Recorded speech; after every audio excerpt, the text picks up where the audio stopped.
Bonjour à tous, on commence cette revue de presse en France avec l'Olympique de Marseille qui s'est imposé ce samedi 1-0 face à Toulouse. Les Phocéens ont eu du mal contre le dernier de Ligue 1 et ont dû s'en remettre au talent de Dimitri Payet, mais aussi à l'infranchissable Steve Mandanda comme le rappelle la Provence.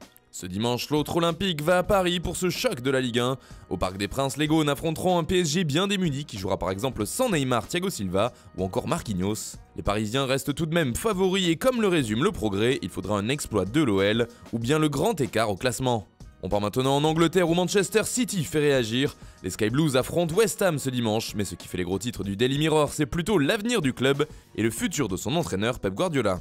Le journal anglais explique qu'il lui restera 12 mois de contrat après la fin de saison et que le club de City fait le forcing pour qu'il signe une prolongation de 5 saisons et même au-delà.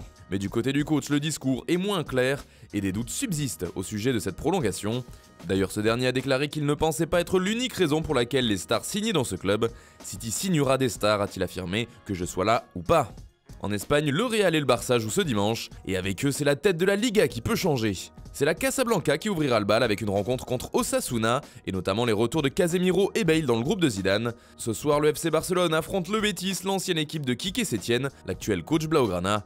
D'après Marca, cela va se jouer à la limite, mais selon la presse catalane comme Mundo Deportivo, le match du Barça est surtout un bon moyen pour se relever, car les Blaugrana devront gagner à Séville s'ils veulent rester au contact des Madrilènes. On en parle aussi en une de Sport, mais ce qui nous intéresse ici, c'est plutôt l'information concernant Iniesta. Le milieu de terrain a été contacté par son ancien club d'après Sport.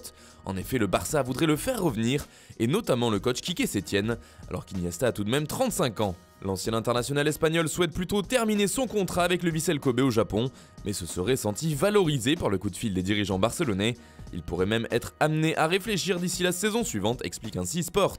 Enfin, on termine cette revue de presse par l'Italie où toute la presse ne parle que d'une chose, la défaite surprise de la Juve. Les Bianconeri ont perdu à Vérone et c'est un truc de fou pour le Corriere dello Sport, fou qui se dit Pazzini comme le nom du buteur décisif sur penalty.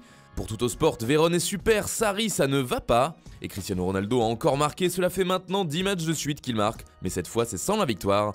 Les critiques sur l'entraîneur de la vieille dame pleuvent aussi en une du Quotidiano Sportivo, qui voit un Sarri dans la pénombre peinte en bleu. Le quotidien transalpin pense aussi à Antonio Conte qui peut donc se placer en embuscade, et ainsi profiter de l'erreur de la Juventus.